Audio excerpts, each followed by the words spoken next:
কথা বুঝাতে পারিনি। শিক্ষা জাতির মেরুদণ্ড, এটা শুনেন নাই কোনদিন? শুনছেন?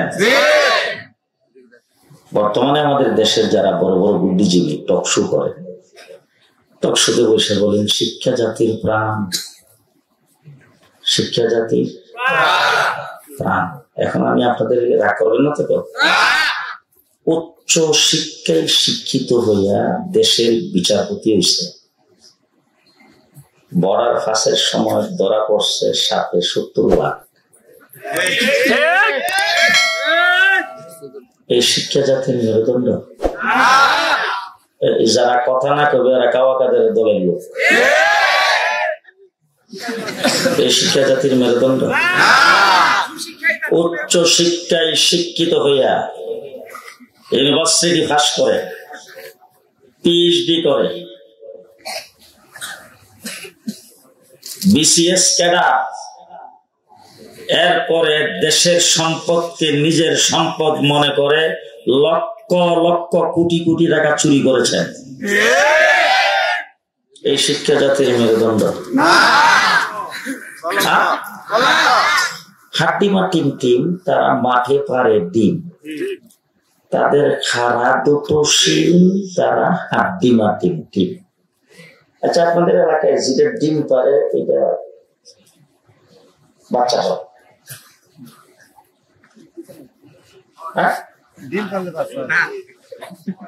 মানে যেটা ডিম পারে এটা সিংহরে, আর যেটা সিংহ এটা ডিম পারে। এই যে কথাটা, কবিতাটা, এটা কি মিথ্যা না সত্য? এই মিথ্যা শিক্ষা কোনদিন জাতির মেরুদণ্ড হতে পারে?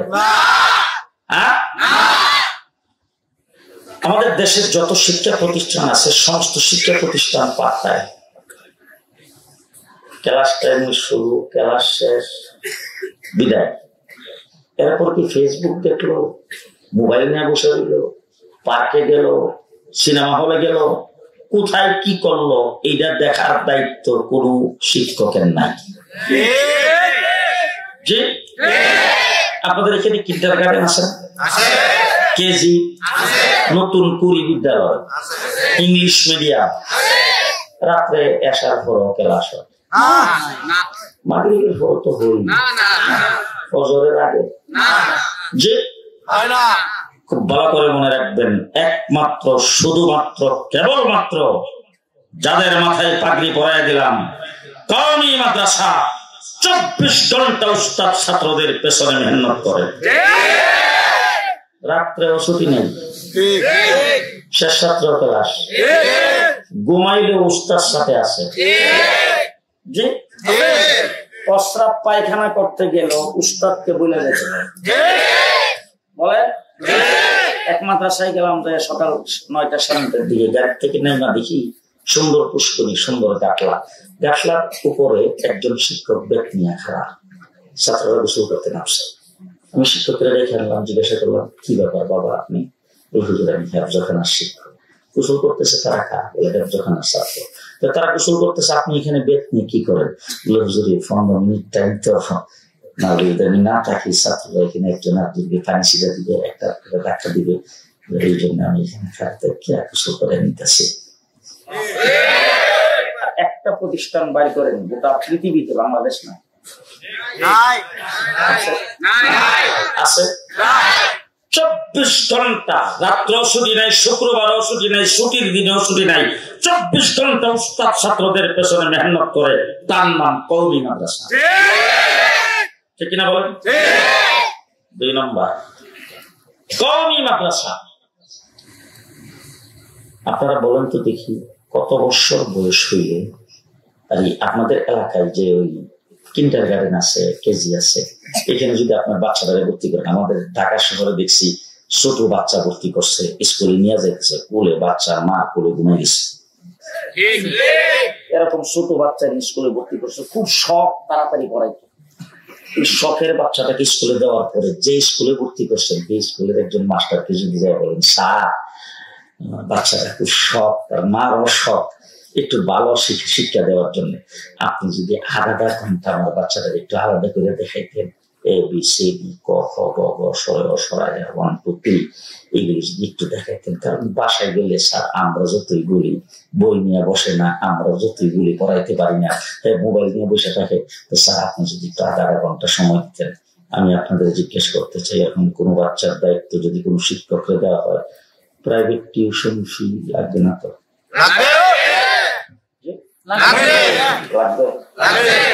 একমাত্র আমার কওমি মাদ্রাসা সন্ধ্যার পরেও ক্লাস করে, এশার পরেও ক্লাস করে, রাত্রে ছাত্রের সাথে থাকে, ফজরের আগেও ক্লাস করে, 24 ঘন্টা উস্তাদ ছাত্রদের পেছনে খাটিয়ে দেয়, 1 টাকা প্রাইভেট টিউশন ফি নাই। আছে? 3 নম্বর, আমাদের কওমি মাদ্রাসা হুজুররা কত বছর বয়সে রিটায়ার করে?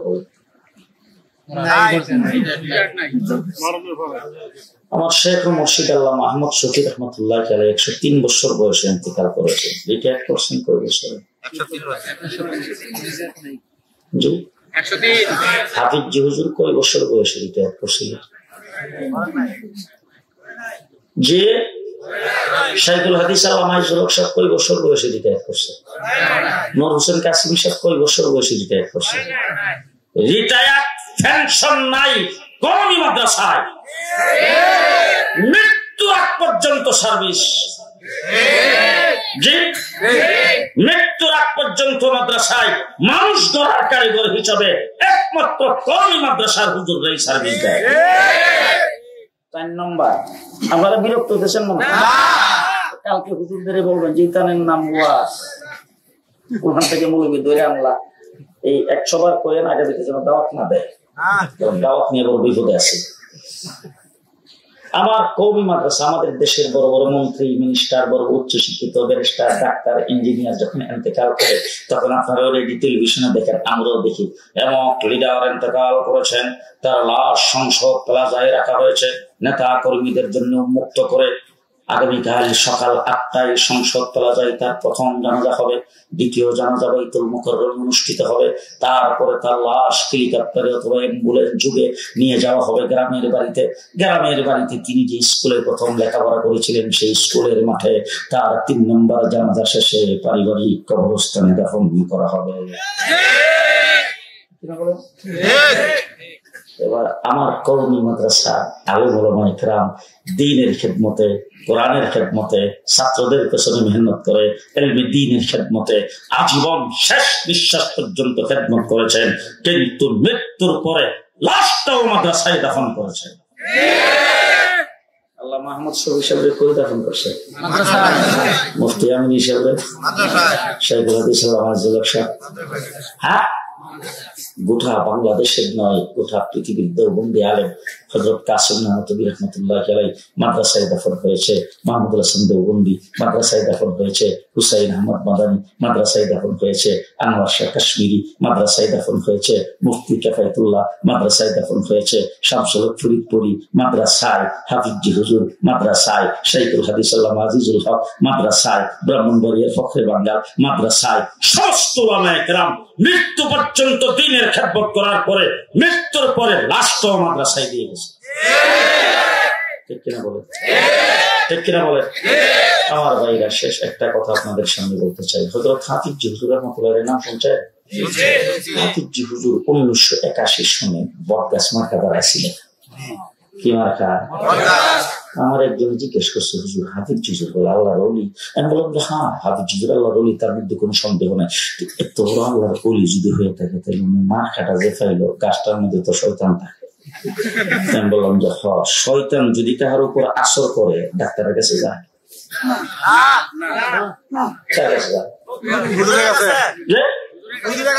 শয়তান কাহার উপরে আসর করলে হে যাই ধরে হুজুরের কাছে। হুজুরদের সবচাইতে বড় হুজুর হাফিজ জি হুজুর বট গাছ মার্কা পাইছে, যে গাছের মধ্যে শয়তান থাকে। হাফিজ জি হুজুর প্রেসিডেন্ট হইলে বাংলাদেশের কোন গাছে শয়তান আর রাখা হবে না।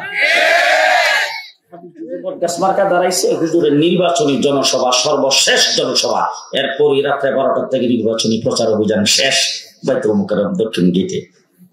আমি তখন ব্রাহ্মণবাড়িয়া মাদ্রাসার ছাত্র, আসলাম আমার সাথে 10-12 জন ছাত্রকে নিয়ে চিটাগাং মেইলে ঢাকায় এসে নামলাম। তো রাস্তায় পেপার দেখলাম, পেপারের মধ্যে ইত্তেফাক পত্রিকায় 83 জন প্রার্থী ছিল। এক একজন প্রার্থীর বক্তব্য, স্বাধীন সার্বভৌম বাংলাদেশে চাউলের কেজি 3.5 টাকা কেন হবে? আমি নির্বাচিত হইলে চাউল হবে 2.5 টাকা কেজি। আরেকজনের বক্তৃতায় বলছেন আটার কেজি কেন হবে 2.5 টাকা? আমি নির্বাচিত হইলে আটা হবে 2 টাকা কেজি। আরেকজনে বলছেন তেল, আরেকজনে বলছে পেঁয়াজ। এরকম এক একজন এক একটা জিনিসের নাম দিরা বক্তব্য দিছে। ইত্তেফাক পত্রিকার ফার্স্ট পৃষ্ঠায় প্রত্যেক প্রার্থীর বক্তব্য আসছে।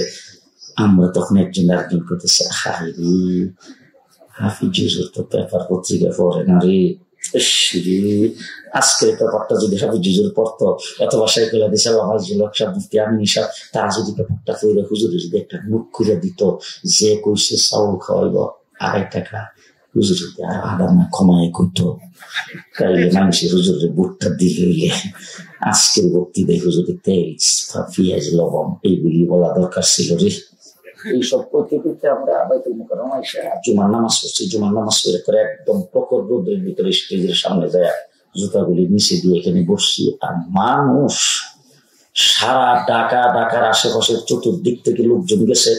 বিশাল বড় বট গাছ মাটির নিচ থেকে উঠে টাকের উপর ঘুরে লইয়া মিছিলে চলে গেছে। ঢাকার দক্ষিণ বাইতুল মুকাররম দক্ষিণ গেট থেকে একবার নবাবপুর পর্যন্ত খালি বট গাছ আর মানুষই দেখা যায়। তো ওই জায়গার মধ্যে একজনের পর একজন বক্তব্য দিতেছে। বড় বড় লিডাররা সর্বশেষ ঘোষকে ঘোষণা করছেন এবার জাতির উদ্দেশ্যে ভাষণ দিবেন প্রেসিডেন্ট পদপ্রার্থী মোহাম্মদুল্লাহ হাফিজ হুজুর। সাংবাদিক, ফটো সাংবাদিক, কলম টলম লইয়া, ক্যামেরা লইয়া সব জায়গায় হুমড়ি খেয়ে বসে আজকে জাতির উদ্দেশ্যে হাফিজ হুজুর কি বলেন। 45 দিনের রাজনীতিতে হাফিজ হুজুর আমেরিকাকে পর্যন্ত কাঁপাইয়া দিছিলেন। আমেরিকার রাষ্ট্রদূত ফেক কাদা ভাঙ্গা কামানি চলে যায় দৌড়াইতে। হাফিজ হুজুর কি বলে, কথা বুঝেন নাই কারবার? সাংবাদিক সব কলম ধরছে, ক্যামেরা ধরছে, হাফিজ আজকে কি বলে। আর আমরা তারা নিচে বসা একজন বলতেছি দোয়া করো। হুজুর উঠতে যদি চাউল, তেল, পেঁয়াজ, লবণের কথাটা কইলে তোরে যে মানুষ হইছিল আজকে এই জিনিসপত্রের দরটা হুজুর কয়ে লেলি মানুষের বুকটা আর দিয়ে লেলি আর ফিরল নয়। এরকম আমরা নিচে বসে বসে একজন আরেকজনের সঙ্গে বলতেছি। হাফিজ হুজুর মাইকের সামনে দাঁড়াই সর্বপ্রথম বলতেছেন, ও আমার জাতি, আমি মোহাম্মদুল্লাহ প্রেসিডেন্ট পদপ্রার্থী হয়েছি। আজকে বাংলাদেশ একবার আমরা স্বাধীন করেছি 1947 সনে, শান্তি পাই নাই। 1971 আবার অস্ত্র ধারণ করে পশ্চিম পাকিস্তানিদের বিরুদ্ধে লড়াই করে আমরা মুক্তিযুদ্ধ করে দেশ স্বাধীন করেছি। কিন্তু আজকে 10-11 বছরের শান্তি আসে নাই। আমি মোহাম্মদুল্লাহকে যদি আল্লাহ পাক প্রেসিডেন্ট পদের জন্য কবুল করেন, আমি এ দেশ জাতির শান্তির জন্য 68,000 গ্রামে 68,000 কোরআনী মক্তব কায়েম করব। আমরা একজন আরেকজনের চেহারার দিকে তাকিয়ে দেখি, পেঁয়াজ গেল,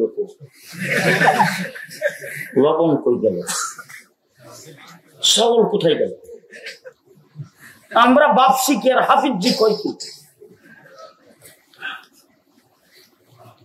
আজকে যখন বুয়েটে আব্রারের মতো সোনার ছেলেকে যখন কুবায় হত্যা করা হয়, তখন মনে হয় হাফিজির মন্ত্র কি ছিল। যদি 68,000 গ্রামে 68,000 কোরআনী মক্তব কায়েম করে ইসলামী শিক্ষা যদি বাধ্যতামূলক করা হতো, খোদার কসম করে বলতে চাই আব্রারের মতো সোনার ছেলে হত্যা হতো না, ঐশীর মতো কুলাঙ্গার মেয়ে পুলিশ অফিসারের ঘরে জন্ম হতো না। শিক্ষা জাতির মেরুদণ্ড। কোন শিক্ষা জাতির মেরুদণ্ড? আজকে যদি একজন উচ্চ শিক্ষিত ডক্টর, উচ্চ শিক্ষিত একজন বিসিএস ক্যাডারকে যদি জিজ্ঞেস করেন, বাবা তোমার শিক্ষাটা কোথার থেকে শুরু হয়েছে বলো তো দেখি, সে অনেক চিন্তা ভাবনা করে বলবে শেখ মুজিবুর রহমান সাহেব দেশ স্বাধীনের পরে সর্বপ্রথম এই দেশে শিক্ষা মন্ত্রণালয় কায়েম করে আমাদের শিক্ষার সূচনা করেছে। আরেকজন বলবে না না না বাংলা একাডেমির থেকে শুরু। আরেকজন বলবে না কুদরতে খোদা শিক্ষা কমিশন থেকে আমাদের শিক্ষা আসছে। আপনি আমাকে জিজ্ঞেস করেন, একজন আলেমকে জিজ্ঞেস করেন তোমার শিক্ষা কোথা থেকে শুরু হয়েছে, আমরা বুক টান করে বলবো আমার শিক্ষা হেরা গুহার থেকে শুরু হয়েছে। আমার শিক্ষা হেরা গুহার থেকে শুরু হয়েছে। মুহাম্মদুর রাসূলুল্লাহ সাল্লাল্লাহু আলাইহি ওয়াসাল্লাম হেরা গুহার ভিতরে বসা 40 বছর বয়সে একটা অক্ষর কোথাও পড়েন নাই। জিবরাইল আমিন এসে সর্বপ্রথম শব্দ বলছেন ইকরা, পড়ুন। হুজুর বলছেন মানাবি কারি কিনা, আমি তো পড়া জানি না, 40 বছর পর্যন্ত একটা অক্ষর আমি কোথাও পড়িনি, আমি তো পড়ার মানুষ না, তুমি আমার কি করতেছো পড়ুন। জিবরাইল আমিন হুজুরের চাপ দিয়ে ধরছে, দুইরা তারপর বলছেন ইকরা, পড়ুন। তার কারণ হলো আপনি বিশ্ব জগতের শিক্ষক। আপনি বিশ্ব জগতের শিক্ষক, সুতরাং পড়তেই হবে আপনাকে। মুহাম্মদুর রাসূলুল্লাহ সাল্লাল্লাহু আলাইহি ওয়াসাল্লাম হিরা গুহা থেকে বের হয়ে আসছেন, আয়েশা সর্বপ্রথম যে নুরানি মক্তব কায়েম করেছেন সেটার নাম দারে আরকাম। এই নুরানি মক্তবের সর্বপ্রথম ছাত্র হযরত আবু বকর সিদ্দিক। কেমন ছাত্ররা, কেমন ছাত্র! রাষ্ট্র চালায়নি তো, রাষ্ট্রপ্রধান ছিল বাবা। কেমন রাষ্ট্রপ্রধান? রাষ্ট্রপ্রধান হওয়ার পরে কাপড়ের গাঁটটিটা মাথায় লিয়া বাজারে যাইতেছে কাপড় বিক্রি করতে। কয়েকজন লোক হযরত উমর ইবনে খাত্তাব এর সাথে কইতেছে, উমর এর লাগি কইছিলাম ঠান্ডা মিয়ারে রাষ্ট্রপ্রধানের দায়িত্ব দিও না। উমর কো কি হইছে? কইলো কি রাষ্ট্র চালাইব, উনি কাপড় বিক্রি করতে বাজারে যায়। তো হযরত উমর ইবনে খাত্তাব দৌড়ায় যায় রাস্তার মধ্যে উইকেট দিয়ে খাড়াইছে, খাড়াইয়া আমিরুল মুমিনিন খলিফাতুল মুসলিমিন কই যান? আরে বাবা, বাজারে কাপড় বিক্রি না করলে দুইশো পয়সা যদি আমদানি এমনি রুজি রোজগার না করতে সংসার চলবে কি দিয়া? আর আমরা দেশের কারো জন্য গ্রেফতার করতে গেছে, যাওয়ার পরে লিফটের গর্তের ভিতরে পাইছে 400 কোটি। আর আমরা একটা মৌলবীরে কেমনে কেমনে জানি মিছিল নিয়ে এমপি বানিয়েছেন, হে মৌলবীরে গ্রেফতার করতে গিয়ে পাইছে 30 লাখ করে বালিশের নিচে।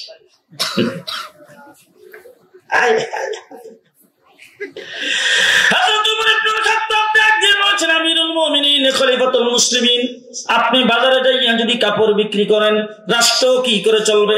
আসেন আসেন আসেন, কাপড়ের গাঁটটি হযরত উমরের মাথায় লইয়া তারপরে গেছে যাইয়া উমর মজলিস শুরাকে ডাইকা আমিরুল মুমিনিন খলিফাতুল মুসলিমিন আবু বকর সিদ্দিকের জন্য বাধা নির্ধারণ করেছেন।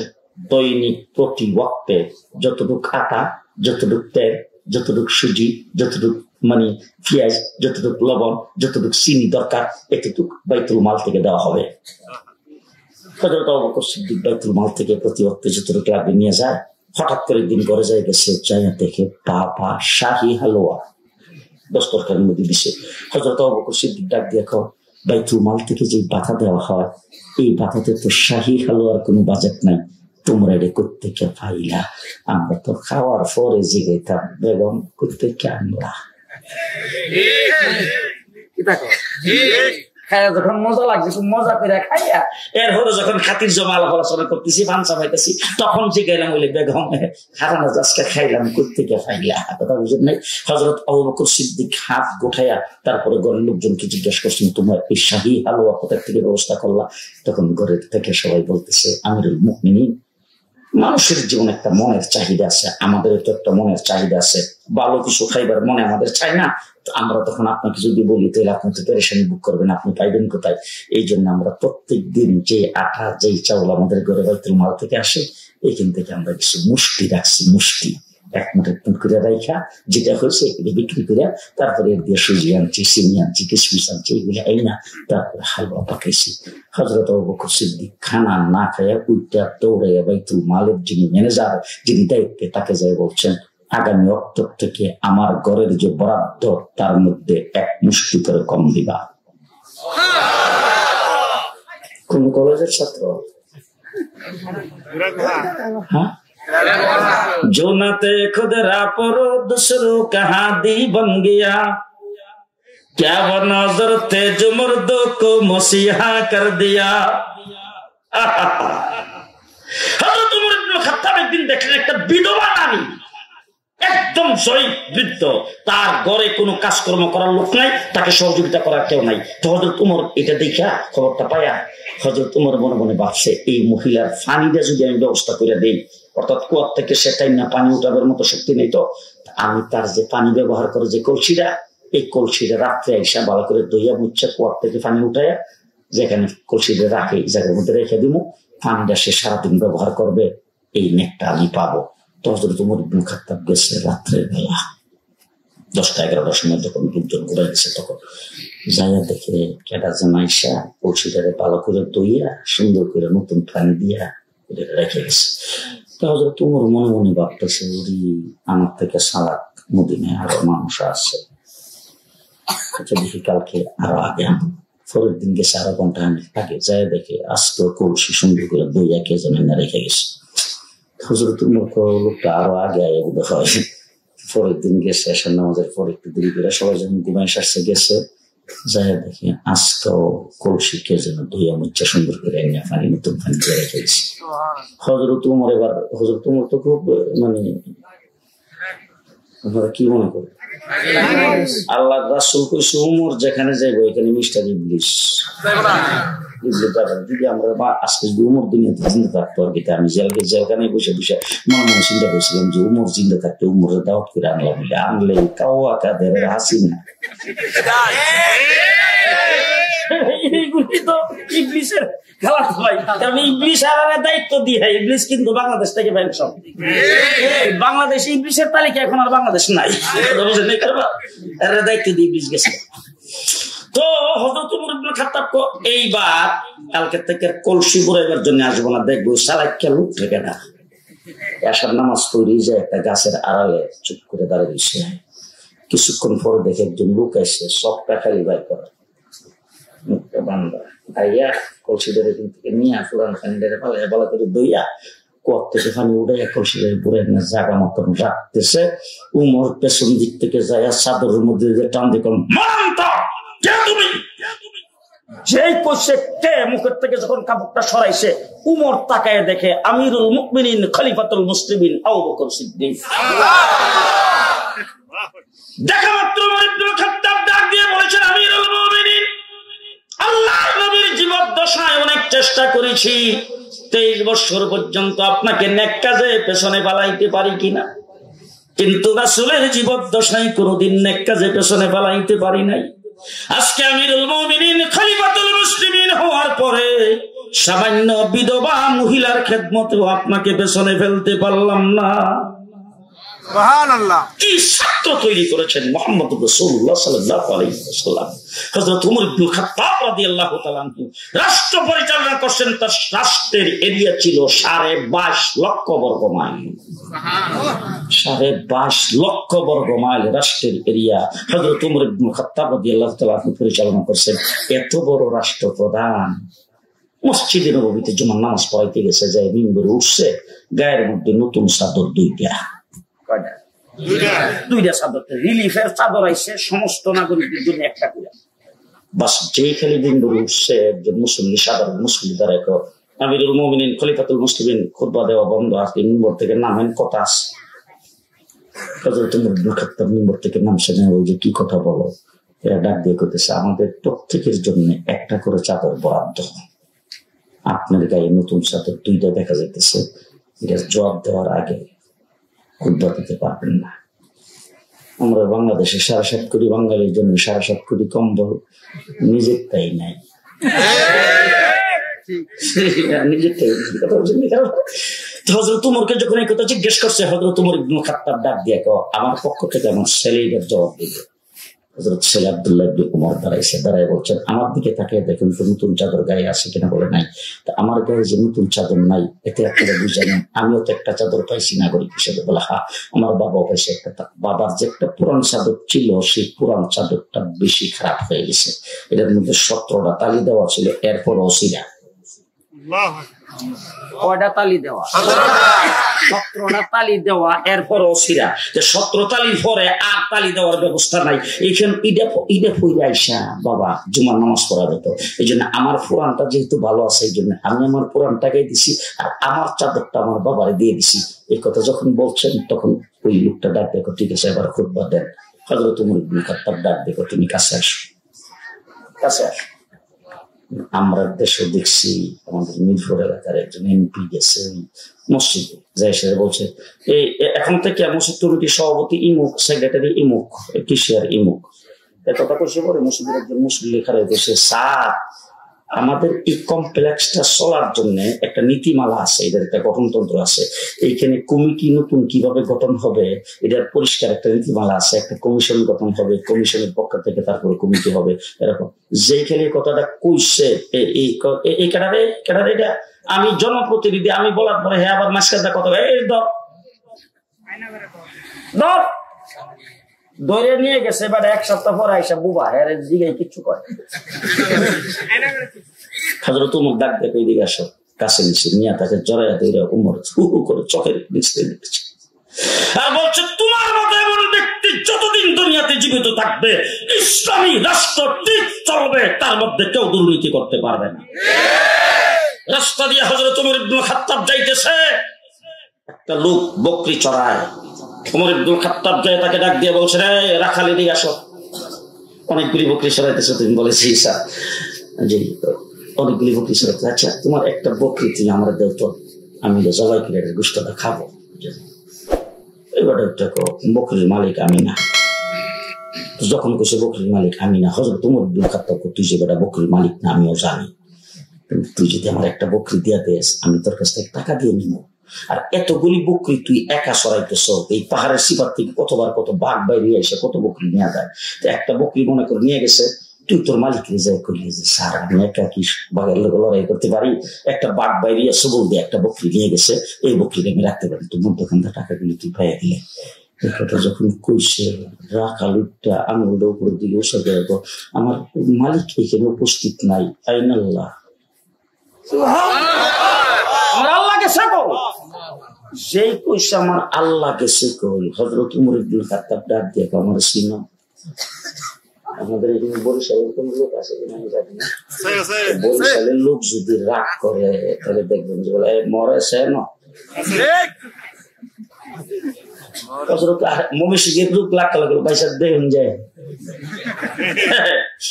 হযরত ওমর ইবনে খাত্তাব ডাক দিয়ে আমার চিনো, রাখাল ডাক দেখো আপনার মতো মানুষের আমার চিন্না লাভ কি, আপনার এসে আমার মালিকের অগোচরে বকরি আপনার কাছে বিক্রি করার কথা, এই কুমন্ত্রণ আপনি দিতে আসছেন। যখন এই কথা বলছেন হযরত ওমর নিচের দিকে ইশারা দিয়ে আমি আমিরুল মুমিনিন খলিফাতুল মুসলিমিন ওমর, সেই বলছেন ওমর। রাখাল এইভাবে থরথর করে কেঁপে উঠছে। হযরত ওমর ইবনে খাত্তাব রাখালকে জড়ায় ধরে ডাক দিয়ে বলেছেন, হ্যাঁ রাখাল, অন্যায় করো না, অপরাধ করো না, আমি তোমাকে পরীক্ষা করার জন্য আগমন করেছিলাম। তোমার মতো এমন আমানতদার, মালিকের ফরমাবরদার এমন রাখাল যতদিন দুনিয়াতে থাকবে এই রাষ্ট্রের ভিতরে কোথাও দুর্নীতি হবে না। কোন ইউনিভার্সিটির ছাত্র বলেন তো? হযরত ওমর ইবনে খাত্তাবের প্রতিনিধি দল গেছে রোমান সম্রাটের সামনে। রোমান সম্রাট জিজ্ঞেস করেছেন, তোমাদের যিনি রাষ্ট্রপ্রধান তার ডক্টরেট উপাধি কয়টা, তিনি কয়টা বিষয়ে পিএইচডি করেছেন, ওনার সার্টিফিকেট কি? তো প্রতিনিধি দল বলতেছে আমাদের রাষ্ট্রপ্রধানের কোন ডক্টরেট উপাধি নেই, কোন সার্টিফিকেট নেই। বলবো কি? উনি মদিনার থেকে হুঙ্কার দেন, আমরা এখানে বসে তস্তর করে কাঁপি, ওনার সার্টিফিকেট ছাড়াই, ওনার কোন যোগ্যতা ছাড়াই। বলে না, যোগ্যতার কোন সার্টিফিকেট নাই, দুইটা গুণ আছে। কয়টা গুণ? মনে একেবারে যেতে পারবেন তো? দুইটা গুণ আছে। বলে আচ্ছা কি কি গুণ আছে? 1 নম্বর গুণ হইলো তিনি নিজে কাউকে ধোঁকা দেয় না, তিনি কাউকে ধোঁকা দেয় না। রোমান সম্রাট, আচ্ছা তাহলে তো বুঝা গেল লোকটা খুব সৎ হওয়ার কারণে কাউকে ধোঁকা দেয় না। 2 নম্বর গুণ হইল তিনি কাহারও ধোঁকা খায় না। যেই কোষে রোমান সম্রাট, আচ্ছা তাহলে তো লোকটা সাংঘাতিক যোগ্যতা সম্পন্ন, যোগ্যতা থাকার কারণে তাকে কেউ ধোঁকা দিতে পারে না। আমাদের বাংলাদেশে যারা মেম্বার, চেয়ারম্যান, উপজেলা চেয়ারম্যান, এমপিতে যারা দাঁড়ায় সবাই কিন্তু সৎ যোগ্য। বক্তৃতার মধ্যে দাঁড়ায় ঈদ উল আজহার জানাজার নামাজ পালাবো না। এখন তো 1.5 মাস ছিলাম ডিবি অফিসের রিমান্ডে। 1.5 মাসে রাত্র দিন 24 ঘন্টা কি অত্যাচার উপর দিয়ে গেছে এটা আপনাদেরকে এখন বলতে পারবো না। 1.5 মাস যত টিম আমাকে জিজ্ঞাসাবাদ করেছে, সামনে আইসে বলছে তুই পাকিস্তানি রাজাকার, তুই পাকিস্তানি রাজাকার, তোর হাবিব জিরুজুর রাজাকার, তোর শাইখুল হাদিসের রাজাকার, এরকম ভাবে গালি দিত। আমি জিজ্ঞেস করতে চাই, আজকে 54 বছরের ভিতরে বাংলাদেশের কোন একজন মৌলবী, কোন একজন আলেম পাকিস্তানের পক্ষে একটা শব্দ কোথাও বলছে যদি কেউ দেখাইতে পারে, আমি আর কোনদিন মাইকের সামনে দাঁড়াবো। পাকিস্তানের পক্ষে কেন বিদেশি কোন প্রভু নাই, আমাদের বিদেশের কোন রাষ্ট্রের পক্ষে দেশের কোন আলেম দালালি করে নাই। 5 টাকা বর্ডার ফাঁস করে কোন আলেম এই দেশ থেকে চালান করে নাই। তারপরে তোমরা আমাদেরকে পাকিস্তানি রাজাকার বলে, তোমরা মুক্তিযুদ্ধের চেতনার কথা বলে 15 বছর দিনের বুট রাত্রে করে দেশের সম্পদকে লুণ্ঠন করেছ।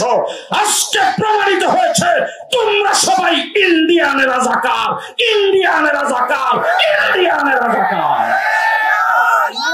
ইন্ডিয়ানের রাজাকারদের জন্য বাংলাদেশ হুমকির সম্মুখীন। পরিষ্কার ভাষায় বলছে, সচিবালয়ে আগুন তোমরাই দিয়েছ। আমার একজন আইনজীবীকে চট্টগ্রামে জবাই করে হত্যা তোমরাই করেছ। দেশকে তোমরা তলাবিহীন জুড়িতে পরিণত করে গিয়ে এখন মুদির কুলে বসে বাংলাদেশের বিরুদ্ধে ষড়যন্ত্র করবা। আমরা মরে যাইনি। এই ষড়যন্ত্র কোনদিন বরদাস্ত করা হবে না।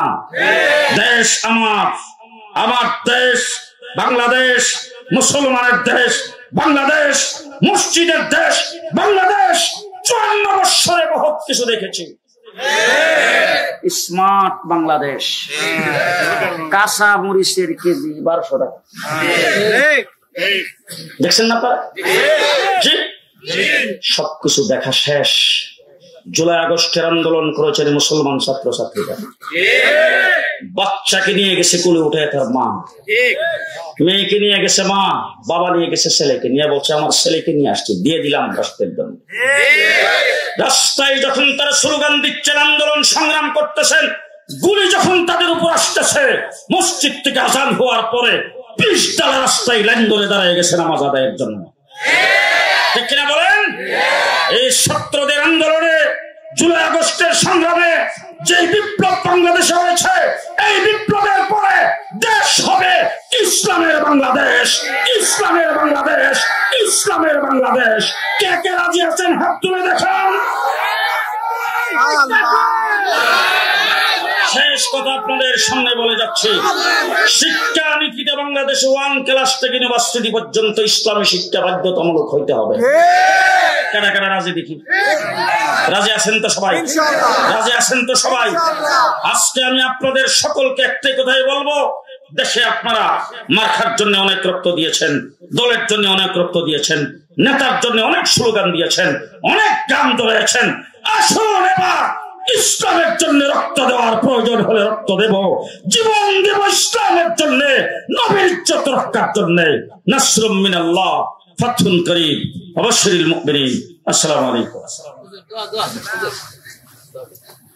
পাশে কবরস্থান আছে।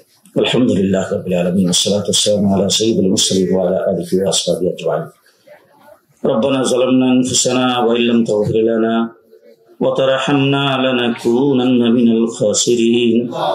ربنا آتنا في الدنيا حسنة وفي الآخرة حسنة وقنا عذاب النار.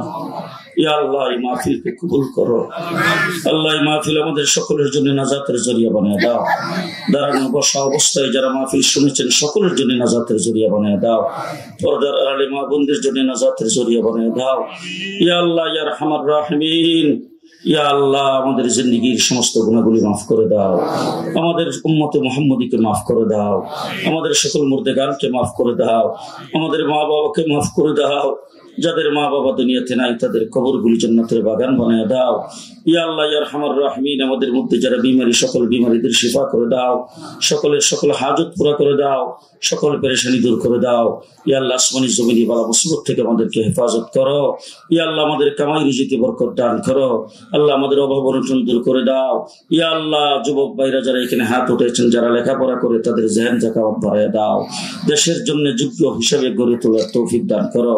ইয়া আল্লাহ, যারা যে কাজকর্ম করে কাজের মধ্যে বরকত দাও, কামাই রুজিতে বরকত দাও। ইয়া আল্লাহ, ইয়া আরহামার রাহিমিন, এই মাহফিলকে উসিলা করে অত্র এলাকাকে আল্লাহ তুমি রহম করো, করম করো। ইয়া আল্লাহ, বাংলাদেশকে তুমি রহমতের চাদর দ্বারা ডেকে দাও। ইয়া আল্লাহ, এই দেশে তুমি ইসলাম কায়েম করে দাও। আমরা মুসলমান হিসেবে বসবাস করতে পারি সে তৌফিক দান করো। ষড়যন্ত্রের হাত থেকে দেশকে তুমি হেফাজত করো।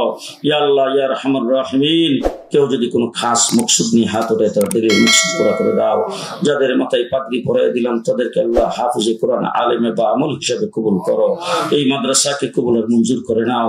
মাদ্রাসায় যারা দান করেছেন দানের খবর শোনার মদিনেই পৌঁছায় দাও। ইয়া আল্লাহ, দিন দিনই মাদ্রাসাকে তুমি তারাক্কি দান করো, দ্বীনের মার্কাজ হিসেবে কবুল করো। রব্বানা তাকাব্বাল মিন্না ইন্নাকা আনতাস সামিউল আলিম ওয়া তুব আলাইনা ইন্নাকা আনতাত তাওয়াবুর রহিম বিরহমাতিকা ইয়া আরহামার রাহিমিন।